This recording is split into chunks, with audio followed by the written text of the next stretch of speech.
శ్రీ వారాహి తంత్ర జ్యోతిష్యం పరిహారాలు.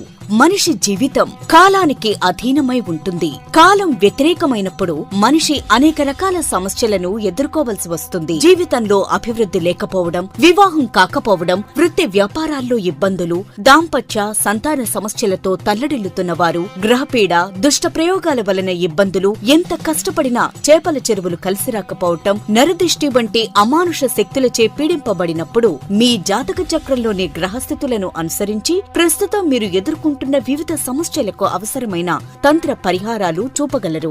శ్రీ వారాహి అమ్మవారి ఆశీస్సులతో వాక్సిద్ధి, మంత్రసిద్ధి, దైవసిద్ధి పొంది తంత్ర జ్యోతిష్యం ద్వారా ఎంతో మందికి పరిష్కారం చూపిస్తున్న తంత్ర జ్యోతిష్య నిపుణులు పాలంకి సుబ్రహ్మణ్య శర్మ గారిని సంప్రదించారు. శ్రీమాత్రే నమః. తులారాశి వారికి నిజంగానే గత జన్మ దోషాల ప్రభావం వీరి మీద పనిచేస్తుందా? అలా పనిచేస్తే ప్రస్తుతం ఏమి అనుభవిస్తున్నారు? వీరు ఎన్ని పరిహారాలు చేసినా ఫలితాలు రావడం లేదా? ఎందుకని? తులారాశి వారికి గ్రహశాంతులు, పూజలు కొందరికే ఎందుకు పూర్తి ఫలితాలను ఇస్తున్నాయి? నిజంగా మీరు చేసే పూజలు అసలు మీ జాతకానికి సంబంధించినవేనా? ఒకరికి రాజయోగాన్ని ఇచ్చిన రెమెడీ మీకు రాజయోగం ఇస్తుందా? ఇవ్వకపోవడానికి కారణం ఏంటి? ఈ విషయాలన్నీ కూడా యోగులు, ఋషులు తంత్ర గ్రంథాల్లో ధృతకర్మ, అధృత కర్మ, ధృత అధృత కర్మల గురించి తెలియజేశారు.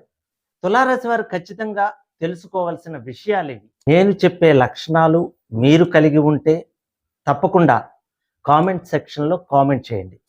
అలాగే చాలామంది సబ్స్క్రైబ్ చేయకుండా చూస్తున్నారు. మీరు సబ్స్క్రైబ్ చేసి ఒక లైక్ చేయడం వల్ల 12 రాసుల్లో జన్మించిన వారి రహస్య జీవితం, అలాగే 27 నక్షత్రాల్లో జన్మించిన వారి జీవిత రహస్యం, అలాగే 12 నెలల్లో పుట్టిన 1 నుండి 31వ తేదీ వరకు జన్మించిన వారి గురించి ఎవరికీ తెలియని రహస్య జీవితం తెలియజేస్తాను. మరి ఆ వీడియో నోటిఫికేషన్ మీకు రావాలంటే వెంటనే లైక్ చేసి సబ్స్క్రైబ్ చేస్తారని ఆశిస్తున్నాను. ఈ రాశి వారు గత జన్మ, ప్రస్తుత జన్మ వివరాలు, వాటి పరిహారాలు పూర్తిగా తెలుసుకోవాలనుకునేవారు స్కిప్ చేయకుండా పూర్తి వీడియో చూడండి. ఎన్నో ఆసక్తికరమైన విషయాలు పురాతన తంత్ర గ్రంథాల ద్వారా కొన్ని, అనుభవపూర్వకంగా తెలుసుకున్నవి కొన్ని మీకు తెలియజేస్తాను. ఈ విషయాల మీద మీ అమూల్యమైన అభిప్రాయాన్ని ఖచ్చితంగా కామెంట్ సెక్షన్లో కామెంట్ చేయండి. ఒక వ్యక్తి అసాధారణమైన ప్రజ్ఞను ప్రదర్శిస్తూ ఉన్నట్లయితే అందుకు తగిన శక్తి సామర్థ్యాలను అతడు గత జన్మలో సంపాదించుకుని ఉన్నాడు అని గుర్తించాలి. ఏ పొరపాట్లు గత జన్మలో చేశారో తెలుసుకుంటే ఈ జన్మలో వాటిని దిద్దుకుని ప్రస్తుత జన్మను, రాబోయే జన్మను సుఖవంతం చేసుకోవచ్చు. అందుకు ఉపయోగపడేదే తంత్ర జ్యోతిష్య శాస్త్రం అని ప్రతి ఒక్కరూ గుర్తించాలి. అయితే ఈ కర్మలు ఏమిటి, వీటికి ఎటువంటి పరిహారాలు చేసుకోవాలి అనే విషయాలు చివరిలో తెలియజేస్తాను. అయితే ఒక వ్యక్తి గత జన్మ వివరాలు తెలుసుకోవటానికి అతనికి ప్రస్తుత జన్మకు చెందిన జాతక చక్రాన్ని క్షుణ్ణంగా పరిశీలించాలి. ఒక ముఖ్య విషయం ప్రతి ఒక్కరూ తెలుసుకోవాల్సి ఉంది. ప్రస్తుతం జీవిస్తూ ఉన్న అందరికీ గత జన్మ ఉండి ఉండకపోవచ్చు. వాళ్ళకి ఈ జన్మ మొదటి జన్మే కావచ్చు. ఒక వ్యక్తి జాతక చక్రంలోని గ్రహం యొక్క స్థితిని బట్టి ఆ వ్యక్తికి ధృత కర్మ ఉందా, అధృత కర్మ ఉందా, ధృత అధృత కర్మ ఉందా అన్న విషయం తెలుసుకోవచ్చు. అయితే గ్రహశాంతులు, పూజలు కొందరికే ఎందుకు పూర్తి ఫలితాలను ఇస్తున్నాయి? జాతకంలో ఏం రాసి ఉన్నదో అదే జరుగుతుంది. నుదుటి మీద బ్రహ్మ రాసిన వ్రాతను తప్పించటానికి ఎవరికీ సాధ్యం కాదు. ఈ వాక్యాలు అక్షర సత్యాలు, తిరుగులేని నిజాలు అని ఎవరైనా సరే ఒప్పుకోక తప్పదు. అలా అయితే మహామేధావులు, దివ్య దృష్టి కలిగిన ప్రాచీన భారతీయులు, మహర్షులు దైవానుగ్రహాన్ని, గ్రహాల అనుగ్రహాన్ని ప్రసాదించే వివిధ రకాల పరిహారాల గురించి ఎందుకు చెప్పారు? అంతేకాకుండా ప్రాచీన కాలానికి చెందిన నాడీ శాస్త్ర గ్రంథాల్లో కూడా ప్రతి వ్యక్తి యొక్క జాతకంతో పాటుగా ఆ వ్యక్తికి ఎదురయ్యే గ్రహ సంబంధ పీడలకు ఏ ఏ పరిహారాలు చేసుకోవాలో ఎందుకు వ్రాయబడ్డాయి అన్న సందేహం కనీసం కొంతమందికైనా వస్తుంది. ఒక వ్యక్తి యొక్క గత జన్మ చెడు కర్మలు తక్కువగాను, మంచి కర్మలు ఎక్కువగాను ఉన్నప్పుడు ఆ వ్యక్తికి ఈ జన్మలో ఎదురయ్యే సమస్యలు గ్రహ సంబంధ పరిహారాల ద్వారా, దైవ సంబంధ పూజల ద్వారా పరిష్కారం అవుతాయి. ఇంకొక ముఖ్య విశేషం ఏంటంటే, గత జన్మ పాపకర్మ విపరీతంగా ఉన్న వ్యక్తులకు తీవ్రమైన రోగబాధలు, ఇతర కష్టాలు ఈ జన్మలో సంపూర్తిగా అనుభవించాలని విధి నిర్ణయిస్తుంది. అలాంటి జాతకులు ఈ పరిహారాల వల్ల ఏ ప్రయోజనం ఉండదు, డబ్బు సమయం వృధా అవుతుంది అని వాదిస్తూ ఉంటారు. వాళ్ళు తమకు ఎదురవుతున్న సమస్యలకు జ్యోతిష్య శాస్త్ర రీత్యా చెప్పబడిన పరిహారాలను చేసుకుని ఆపై ఫలితాలు రాకపోతే అప్పుడు పరిహారాలు వృధా అని చెప్పాలి. అయితే వాళ్ళకి వాళ్ళ చెడు కర్మ అనుభవించాల్సిన యోగం ఉన్న కారణంగా వాళ్ళు దేవుడిని నమ్మరు, ఆ దేవుడికి సంబంధించిన పరిహారాలను నమ్మరు. కొంతమంది పరిహారాలు చేయించుకుంటే వాళ్ళకి కనీసం 40 రోజుల్లో, గరిష్టంగా 1 సంవత్సరంలోగా మంచి ఫలితాలు వస్తాయి. దాంతో వాళ్ళు గ్రహ పరిహారాలు, దైవారాధనలు నిజంగా మనకు మంచి చేస్తాయి అని తాము నమ్మటమే కాకుండా, కష్టాల్లో ఉండే ఇతరులకు పరిహారాలు చేయించుకోండి, మీకు మంచి జరుగుతుంది అని సదుద్దేశంతో సలహాలు ఇస్తారు. కొంతమంది ఏ పరిహారాల విషయం ఆలోచించరు, దేవుడికి కనీసం ఒక్కసారి కూడా దండం పెట్టరు. కానీ అలాంటి వారి కుటుంబాల్లో సంపద పొంగి పొరలిపోతూ ఉంటుంది. సాధారణంగా వాళ్ళకి పెద్ద సమస్యలు రావు. ఇలా ఎందుకు జరుగుతుంది అని కొందరికి అనిపిస్తుంది. ఎవరైతే గత జన్మలో తమ తాహతకి మించి మంచి పనులు చేస్తారో వాళ్ళకి జాతక చక్రంలో మంచి గ్రహస్థితులు ఉంటాయి. అందువల్ల వాళ్ళకి సాధారణంగా సమస్యలు రావు. ఒకవేళ వచ్చిన వాళ్ళు గత జన్మలో చేసిన పుణ్యం కారణంగా వాళ్ళు ఆ సమస్యల నుండి చాలా తేలిగ్గా బయటపడతారు. అయితే ఇక్కడ మహాజ్ఞానులైన మహర్షులు చెప్పిన ఇంకొక రహస్యాన్ని కూడా మనం మర్చిపోకూడదు. అదేంటంటే, భగవంతుడు దయామయుడు.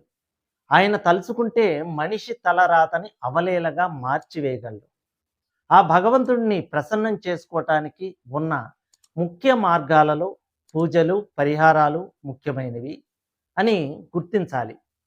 ఒక మనిషి తాను గత జన్మలో చేసిన చెడు కర్మల వల్ల తాను ఈ కష్టాలను ఎదుర్కొంటున్నాను అన్న విషయాన్ని అర్థం చేసుకుని, ఆపై గత జన్మలో తాను చేసిన తప్పులకు పశ్చాత్తాపడి, ఆపై తాను గత జన్మలో ఏ విషయాల్లో పొరపాట్లు, తప్పులు చేశాడో తన జాతక చక్రం ద్వారా తెలుసుకుని, ఆ తప్పుల కారణంగా తనకు సంక్రమించిన పాపాన్ని ఎలా తొలగించుకోవాలో తెలుసుకుని, అందుకు తగిన పరిహారాలు త్రికరణ శుద్ధితో చేసుకున్నట్లయితే కొంచెం ఆలస్యంగా అయినా సరే మనిషి తన కష్టాల నుండి తప్పకుండా విముక్తిని పొందుతాడు.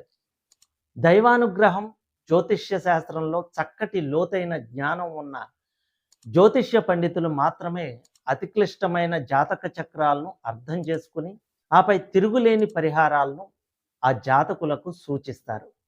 ఆ జాతకులు కూడా జ్యోతిష్య పండితుడిని మనస్ఫూర్తిగా నమ్మి ఆయన చెప్పిన పరిహారాలను, దైవారాధనలను చేసుకున్నట్లయితే తప్పకుండా ఆ జాతకులకు మంచి రోజులు వస్తాయి. నేను చెప్పే లక్షణాలు కనుక మీరు కలిగి ఉంటే ఖచ్చితంగా కామెంట్ సెక్షన్లో కామెంట్ చేయండి.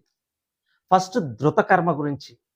ఈ జాతకులు లేదా జాతకురాలు గత జన్మలో తీవ్రమైన పాపాలు చేసి ఉన్నట్లయితే, అంటే ఆస్తుల పంపకం సమయంలో అన్నదమ్ములను లేదా అక్క చెల్లెళ్ళను దారుణంగా మోసం చేసి వాళ్ళ వాటాలు కూడా తానే దోచుకోవటం, ఎవరినైనా హత్య చేయించటం లేదా చేయటం, వృద్ధాప్యంలో ఉన్న తల్లిదండ్రులకు అన్నం నీళ్లు ఇవ్వకుండా నరక యాతనలకు గురి చేయటం, కూలి వాళ్ళ చేత బండ చాకిరీ చేయించుకుని చివర్లో ఏదో వంక పెట్టి వాళ్లకు ఇవ్వవలసిన కూలి ఎగ్గొట్టం, తనకు మేలు చేసిన వారికి వెన్నుపోటు పొడిచి వాళ్ళని నాశనం చేయటం, కామంతో కళ్ళు మూసుకుపోయి దానికి ప్రేమ అనే పేరు పెట్టి ఆపై తల్లిదండ్రుల గౌరవాన్ని మనశ్శాంతిని నాశనం చేసి ప్రేమ వివాహాలు చేసుకోవటం ఫలితంగా తల్లి లేదా తండ్రి యొక్క అకాల మరణానికి లేదా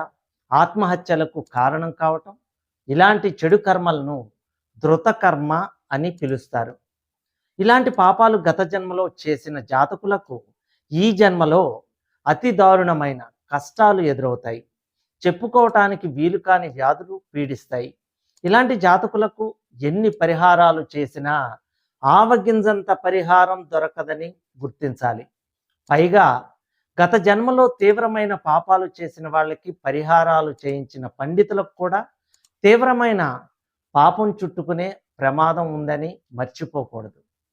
ఈ జాతకుడు లేదా జాతకురాలు గత జన్మలో ధృతకర్మను చేశారా లేదా అన్న విషయాన్ని ముందు నిర్ధారించుకోవాలి. ఇందుకోసం జాతక చక్రాన్ని పరిశీలించాల్సి ఉంటుంది. అయితే ఇందులో ముఖ్యమైన విషయాలు తెలుసుకోవాలి. ఆ జాతక చక్రానికి సంబంధించిన వ్యక్తికి ఆ సమయంలో జ్యోతిష్కుడి వద్దకు జాతకుడు జాతకురాలు వచ్చిన సమయం, జరుగుతున్న మహాదశ యొక్క అధిపతి, అంతర్దశ యొక్క అధిపతి, ఆ జాతకంలోని లగ్నాధిపతి, జన్మచంద్రుడు అనే గ్రహాలపై శుభగ్రహం అయిన గురువు యొక్క వీక్షణ అంటే దృష్టి ఉందా లేదా అన్న విషయాన్ని గుర్తించాలి. అదేవిధంగా జాతక చక్రంలో జాతకుల యొక్క గత జన్మ పుణ్యకర్మలను సూచించే 9వ స్థానం యొక్క అధిపతి యొక్క దృష్టి పైన చెప్పిన గ్రహాలపై ఉన్నదా లేదా అన్న విషయాన్ని కూడా తెలుసుకోవాలి. అలాంటి మంచి పరిస్థితులు ఆ జాతక చక్రంలో లేనట్లయితే ఆ వ్యక్తి గత జన్మలో ధృతకర్మ చేశాడని, అందువలన ఆ జాతకుడికి పరిహారాలు చేయించినా ఏ విధమైన ఫలితము ఉన్నదని అర్థం చేసుకోవాలి. మరి ఇలాంటి వారు ఏమి చేయాలో చివరిలో తెలియజేస్తాను. ఇక ధృత అధృత కర్మ క్షమించదగిన స్థాయిలో చేసిన గత జన్మ చెడు కర్మని ధృత అధృత కర్మ అని పిలుస్తారు. సాధారణంగా అజ్ఞానంతో ఇలాంటి తక్కువ స్థాయి పాపాలను మానవులు చేస్తూ ఉంటారు. ఏదేమైనా ధృత అధృత కర్మ చేసిన వ్యక్తుల యొక్క జాతకాలలో లగ్నాధిపతి జన్మచంద్రుడు, మహాదశ అధిపతి, అంతర్దశ అధిపతి, పైన శుభగ్రహం అయిన గురువు యొక్క శుభదృష్టి లేదా పూర్వజన్మ పుణ్యాన్ని సూచించే నవమ స్థానంలో ఉన్న గ్రహం యొక్క దృష్టి పడినట్లుగా ఉన్నట్టయితే ఇలాంటి జాతకులకు పరిహారాలు చేయిస్తే తప్పకుండా వాళ్ళ సమస్యలు చాలా వరకు తీరిపోతాయని చెప్పవచ్చు.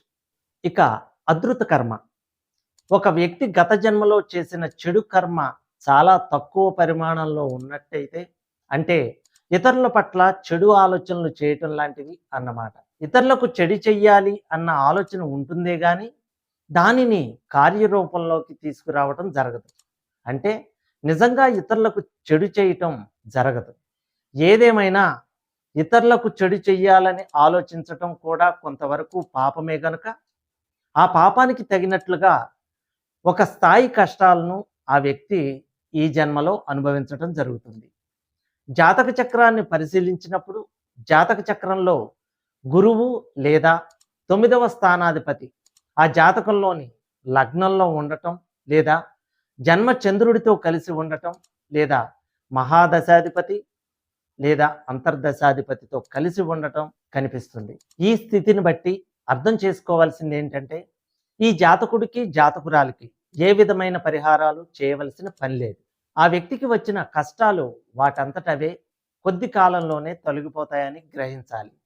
2 రకాల పరిహారాలు ఉంటాయని తంత్రశాస్త్రాలు తెలియజేస్తున్నాయి. వాటి వివరాలు క్లుప్తంగా తెలియజేస్తాను. దృష్ట శాంతి ఈ విధానంలో ఒక సమస్యకి ఏ పరిహారం చేస్తున్నారో దానికి ఎలాంటి ఫలితం వస్తుందో పరిహారం చేయించుకునే వ్యక్తికి, చేయించే పండితుడికి స్పష్టంగా తెలిసి ఉండాలి. ఇక్కడ సమస్య ఏమిటో, దానికి పరిష్కారం ఏమిటో ఆ సమస్యని ఎదుర్కొంటున్న వ్యక్తికి, ఆ సమస్యకి పరిష్కారం చూపిన వ్యక్తికి కూడా తెలిసి ఉండాలి. ఈ రకమైన పరిహారాన్ని దృష్ట శాంతి అని పిలుస్తారు. ఇక అదృష్ట శాంతి, అదృష్ట అనగా కంటికి కనపడనిది అని అర్థం.